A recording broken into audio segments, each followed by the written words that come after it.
जैसे सोने का एक धर्म है कि वो पीला होता है, चमकदार होता है, 18 कैरेट का होता है, 24 कैरेट का होता है ना। कोई काला हो उसको कोई काला सोना है, अरे बोले काला सोना हो ही नहीं सकता, काला सोना हो ही नहीं सकता। और जो विषय में लगा है वो संत हो नहीं सकता, समझ लेना पड़ेगा इसको। जो विषय पूर्ति में है, जो विलासिता में है, वो संत हो ही नहीं सकता। हालांकि बहुत लोग मेरी इस बात को काट देंगे, काटें, उसका भी जवाब है मेरे पास। विषय में लगा हुआ संत नहीं हो सकता, और जो संत है वो विषय में नहीं लगेगा। भक्त के लक्षणों की चर्चा करनी होगी ना। जो भक्त के लक्षणों से युक्त नहीं है वो भक्त नहीं है, जो गुरु के लक्षणों से युक्त नहीं है वो गुरु नहीं है, जो संत के लक्षणों से युक्त नहीं है वो संत नहीं है, वो संत वेशधारी हैं।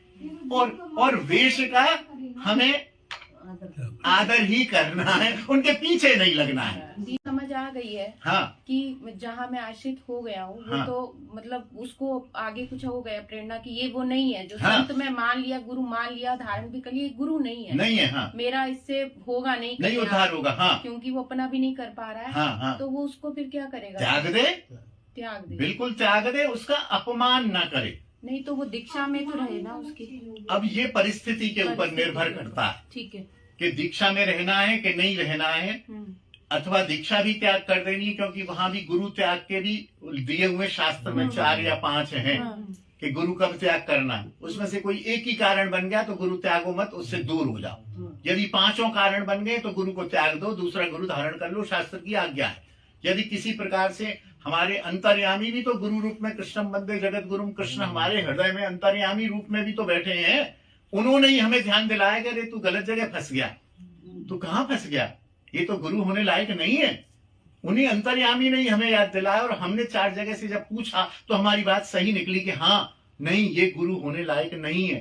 तो इतने पर भी देखो, जीव मात्र का भी अपमान नहीं करना है। मैं बार बार कहता हूँ, वो दूषित भी है।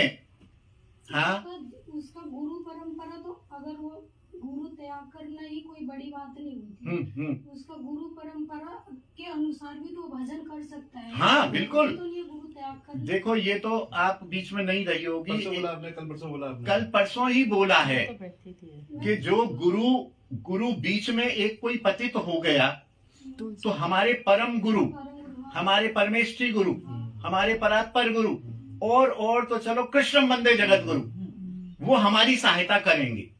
परंपरा का ये लाभ है। हमारे बीच में 2 गुरु, मैंने कल उदाहरण भी दिया था कि मेरा पुत्र है हेमांग, वो बिगड़ गया। अब हेमांग के 2 पुत्र हैं आगे, तो हेमांग मान लो बिगड़ गया, गलत काम करने लगा, गलत खाना पीना करने लगा, तो उनके 2 पुत्रों को क्या मैं छोड़ दूंगा? नहीं।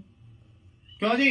नहीं। यदि हेमांग ठीक है तो मैं फिर भी छोड़ दूंगा, लेकिन यदि हेमांग गड़बड़ हो गया तो उनके 2 पुत्रों को मैं ज्यादा प्यार से संभालूंगा।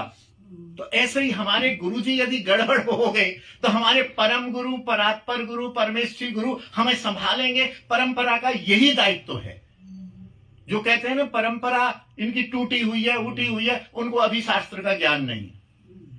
परंपरा तो है ही इसीलिए, चैन में चैन, चैन में चैन, इसलिए कि एक छल्ले में जंग लग गई तो ऊपर वाले छल्ले से हम बंधे रहेंगे, और सबसे ऊपर जो कृष्ण है उससे हम बंधे रहेंगे। अगर एक कोई वैष्णव दूषित हो गया तो इसका मतलब पूरी परंपरा दूषित हो गई, हमें भगवत प्राप्ति ही नहीं होगी।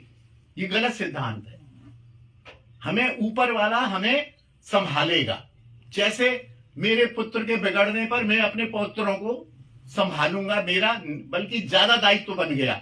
अगर गुरु सही होता तो परम गुरु के ऊपर ज्यादा जोर नहीं है, लेकिन गुरु गड़बड़ हो गया तो परम गुरु हमको संभालेंगे, और फिर हमें शिक्षा गुरुदेव संभालेंगे, हमें श्रवण गुरुदेव संभालेंगे।